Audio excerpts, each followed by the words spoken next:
жақсы. Меркурий сондай кішкентай. Я кішкентай екен. Екінші тұрған жерге ең ұқсас әдемі ғалам, ол шолпан. Үшіншісі жер, біздің ғаламшар. Серігіміз ай, бізге дос болар. Зерттейміз, ұшамыз, көреміз. Балафанименен зерттейміз, ұшамыз, көреміз. Балафанименен. Біздің ай сондай әдемі, е? Кратерлері де көп екен.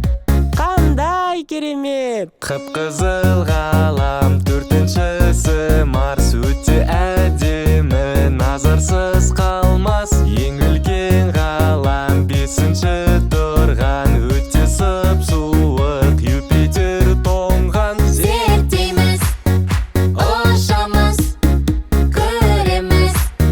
Балафанименен зерттейміз, ұшамыз, көреміз. Балафанименен.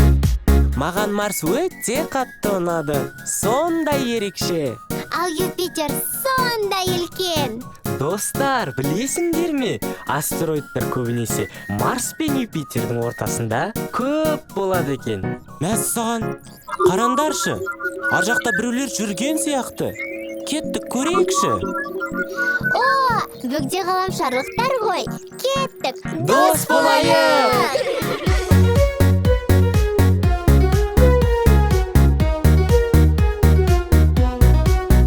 Серіктері көп, сақинасы бар, өте күрделі. Сатурн ғаламшар, жетінші Уран. Тұрады газдан, суық ғаламшар, күннен алыста. зерттейміз, ұшамыз, көреміз.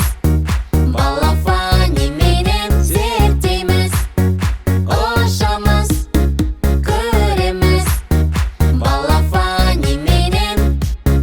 Тентек, білесің бе, Сатурнның сақинасы алыстан жылтыр болып көрінеді екен. Қалай сонда? Себебі оның сақинасы мұз, тастардан тұрады екен.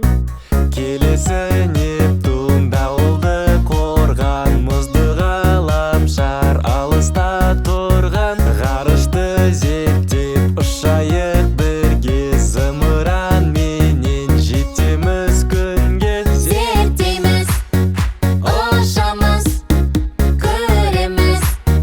Балафанименен зерттейміз, ұшамыз, көреміз. Балафанименен. Достар, Нептунда әрқашан өте қатты дауыл болады екен. Және оның температурасы өте төмен. Онда ол жерде әрдайым қыс шығар.